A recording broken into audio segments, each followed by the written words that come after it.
Atira a primeira pedra aquela pessoa que não sofre pressão no trabalho.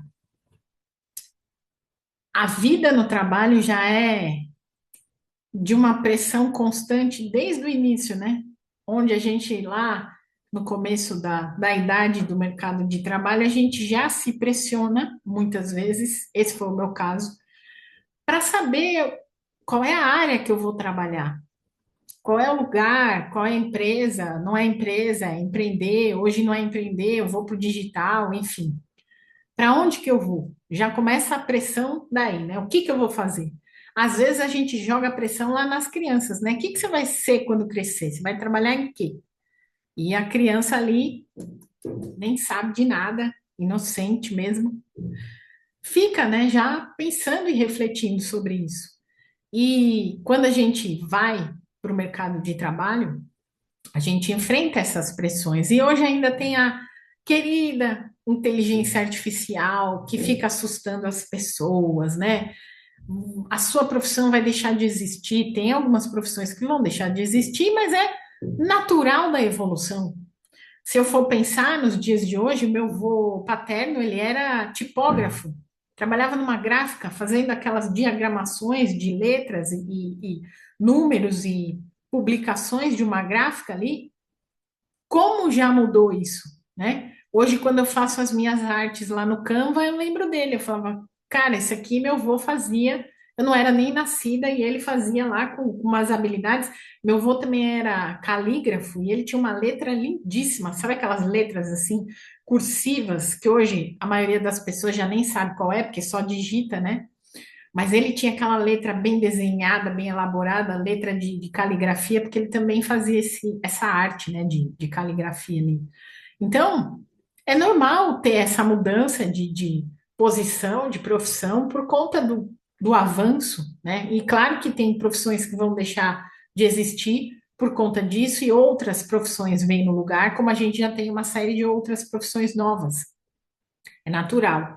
Mas a gente coloca essa pressão, né, de que ai, vai acabar, vai perder, vai ser isso, vai ser aquilo. O ser humano adora colocar uma pressão em si mesmo, né?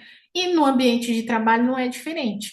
Ou você se pressiona, você é aquela pessoa que se cobra, extremamente perfeccionista e acha que perfeccionismo é qualidade. Você se controla, você se coloca numa posição de autoexigência, de alta performance para você, né? Ninguém te cobra e você se coloca nesse lugar de autocobrança, de autopunição. Também sei o que é isso quando eu estava trabalhando no mercado corporativo em si, né? Me colocava essa chancela de cobrança de que o meu melhor é só quando eu atingir X coisa e tal coisa, e colocava às vezes metas muito irreais nesse sentido, mas às vezes a natureza do negócio já traz uma pressão. E aí a gangorra emocional ela fica efetivamente mais prejudicada. Mas o nosso lado de pressão também colabora muito para isso. E a gente precisa ter essa atenção. A gente precisa olhar até que ponto essa pressão ela é realmente externa, ela é do lugar fora e da profissão que eu escolhi e do mercado que eu escolhi e da exigência que esse mercado coloca, ou essa pressão ela é minha, ela é interna. Isso aqui faz uma grande diferença já do movimento de você sair do caos. Você identificar de onde é essa pressão no seu trabalho, é muito importante. É a pressão familiar, porque você entrou num processo onde as pessoas da sua família também seguiram essa profissão e você não pode decepcionar as pessoas? Às vezes é isso. Às vezes tem esse relacionamento mais profundo. Eu vim de uma família de médicos e eu escolhi ser médica, então a medicina, para mim, ela é uma filosofia de vida. E se eu não for uma médica como a minha família espera que eu seja, tem uma baita pressão aí, né? Aí lembrei daquele filme O Cisne Negro, para quem não assistiu, filme potente nessa coisa da cobrança profissional, né? E do quanto a menina tinha ali no balé uma ligação simbiótica com a mãe, e o quanto a mãe depositava expectativas nela em relação a isso, né? Às vezes a gente entra na pressão por esse lugar, pelo lugar da família também. Às vezes a gente entra na pressão por conta de querer cobrar algo de alguém que não nos deu, a gente achou que não recebeu, a gente achou que não tinha, e aí a gente entra nesse lugar de querer ter ou de querer ser. E aí tem uma discussão muito filosófica que está vindo agora, mas eu não quero entrar nessa discussão, não nesse vídeo. Quero me concentrar apenas no aspecto individual da coisa. Mas quando você percebe que essa pressão do trabalho, ela é sua, ela é interna, ela é de autoexigência, de autocobrança, de autojulgamento, é preciso que você olhe para isso, porque essa pressão interna, ela esfacela o seu mundo emocional, ela destrói, joga por água abaixo e é pesada demais, porque é você muitas vezes entrando em autopunição. E até no movimento, né, de que o Jung trouxe isso de o Jung nada, Dr. David Hawkins, de auto-ódio, onde a gente se autodestrói. Pensa que perigoso isso, né? Então você tem que refletir sobre essa pressão que você coloca no seu trabalho. Até que ponto essa pressão tá saudável para você, tá bacana, tá legal, e até que ponto ela tá te fazendo mergulhar num caos emocional terrível. É sobre isso. O caos emocional, quando ele vem dessa pressão externa do trabalho mesmo, eu escolhi uma área que eu sou pressionada, eu escolhi uma área onde tem caos todo dia, indústria, medicina, as mais diversas, né? As próprias metas ousadas do marketing digital, para muita gente, são grandes pressões aí, né? Eu preciso fazer 6 dígitos em 7 dias, é uma baita de uma pressão, né?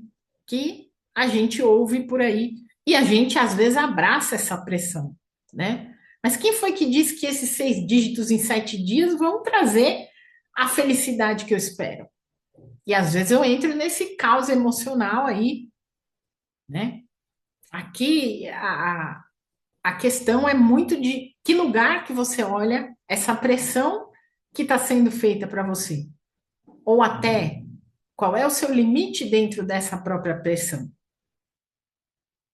Vai conectar junto na questão da ambição e da ganância. A ambição é extremamente saudável, a gente precisa da ambição. Se não fosse ambição, a gente nem estaria aqui, a gente nem viveria. Porque a ambição já vem desde lá da nossa corridinha entre o óvulo e o espermatozoide, pá! Se a gente não tivesse a ambição de nascer, a gente não teria dado start nessa corrida. Já vem de lá, né? Então, a ambição é aquilo que motiva, é aquilo que nos move. Mas, se essa ambição vira uma ganância, e eu quero isso a todo custo, a qualquer preço, porque eu preciso provar para mim ou para X, Y, Z que eu consigo, eu já vou criar um grande caos no meu universo emocional.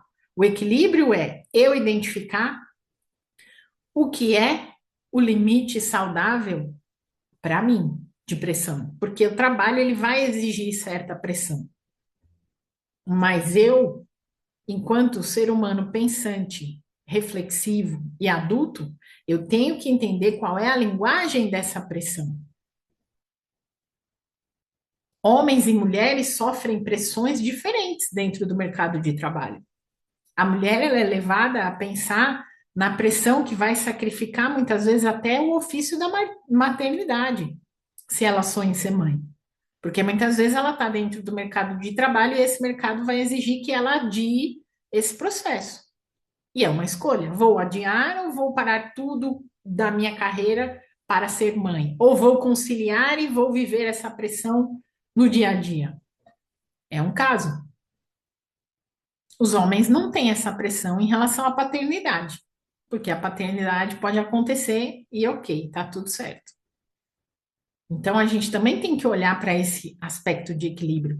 E entre homens e mulheres também, nessa dinâmica, o quanto As mulheres se colocam num alto grau de alta exigência, de competência, sendo que elas precisam trazer esse equilíbrio interno, dessa consciência interna, dessa relevância da nossa própria estrutura interna que já nos exige uma grande pressão, porque nós somos cíclicas, nós sofremos as questões da esfera hormonal muito mais frequentemente do que os homens. De 7 em 7 dias, o nosso ciclo hormonal ele se transforma. A gente tem esse ciclo hormonal comandando boa parte da vida, e depois de uma determinada parte isso se modifica. Então a gente também tem que pensar sobre isso. Se eu quero esse tipo de pressão e a que preço eu estou disposta a pagar toda essa pressão? E a pergunta que eu deixo para nós mulheres é: eu posso, mas eu preciso disso? Eu preciso dessa pressão? Eu preciso desse mecanismo? Eu preciso desse lugar onde eu deixo de me ver para começar a querer ser só aquilo que eu faço? É aí que o caos emocional começa a voltar para o equilíbrio, porque nós já somos, em grande parte, 100% dessa parte, muito mais do que só aquilo que a gente faz, do que é só aquilo que a gente entrega, do que só aquilo que a gente executa. Mas quando a gente acredita que a gente só é o que a gente faz, a gente saiu desse lugar. Faz sentido aí para você? Caiu de novo no cunho filosófico, né? Mas foi mais tranquilo aqui. Mas era esse o ponto. Por que é que você precisa ser a partir daquilo que você faz? Isso para homens e mulheres. Por que é que você não pode ser apenas a pessoa que você é? Por que que isso não é suficiente? Talvez porque você nem saiba a pessoa que você é. Aí já é psicanálise. Porque para a gente se descobrir, descobrir quem a gente realmente é, a gente precisa mergulhar nas nossas luzes, nas nossas sombras. Porque a gente é integração, luz e sombra. Não é bonzinho o tempo todo, não é bom o tempo todo e não é ruim o tempo todo. A gente é os dois. E quando a gente aceita o bonzinho e o ruinzinho numa integração, a gente se inteira de quem a gente realmente é. E a gente se complementa a tal ponto de que aquilo que a gente faz e constrói é só uma contribuição da pessoa que a gente é. E a gente pode ser muitas coisas nesse sentido de entrega, de fazer. E aí eu gosto muito do exemplo da parábola dos talentos. Porque se você estiver entregando só um talento, é muito pouco. Nós somos dotados de vários talentos. E às vezes a gente se perde dentro de um caos emocional, porque eu acho que eu só tenho aquela habilidade. Porque eu acho que eu só consigo fazer aquela coisa. Vã, mas aí não é botar pressão para eu fazer mais coisa? Não. É você se conhecer a tal ponto de conhecer todas as outras suas habilidades e juntar todas elas. Porque aquele servo que entregou 10 talentos por ter recebido 5, ele se conhecia, ele sabia quem ele era, ele confiava nele, ele sabia que ele dava conta e ele foi atrás demais. E aquilo para ele não foi sacrifício, aquilo para ele não foi desafio nem dificuldade, aquilo para ele foi estimulante. Ao contrário, aquele que só acreditava que tinha um talento, a única moedinha que ele recebeu, enterrou. E ficou ali sofrendo, sofrendo, sofrendo. Quando o senhor voltou, ele tirou aquela moedinha e entregou.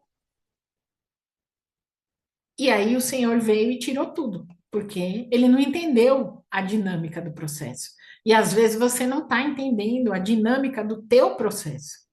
Às vezes você está querendo ser e valer por aquilo que você faz, porque você nem conhece todas as tuas habilidades disponíveis que você tem aí, que eu te garanto que são múltiplas. mas você precisa fazer essa conexão e esse mergulho efetivo dentro de você. E é sua escolha querer fazer ou não esse mergulho para descobrir realmente quem você é e entregar muito mais do que aquilo que você entrega sem se matar, sem fazer nenhum tipo de esforço que vá te levar para o desequilíbrio, que vá te entregar caos no seu dia a dia. Era isso. Eu prometo que vou trazer mais desse tema, porque eu adoro falar desse tema. Eu quero que você se inscreva no nosso canal, eu quero que você compartilhe esse vídeo. Se você puder deixar o seu comentário sobre o seu processo aí, de como que tá a pressão e o caos ao redor.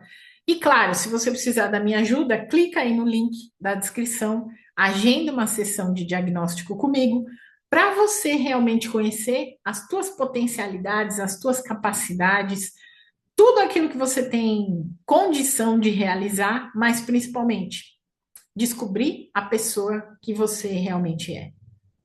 Meu grandíssimo beijo e até o nosso próximo vídeo. Tchau, tchau.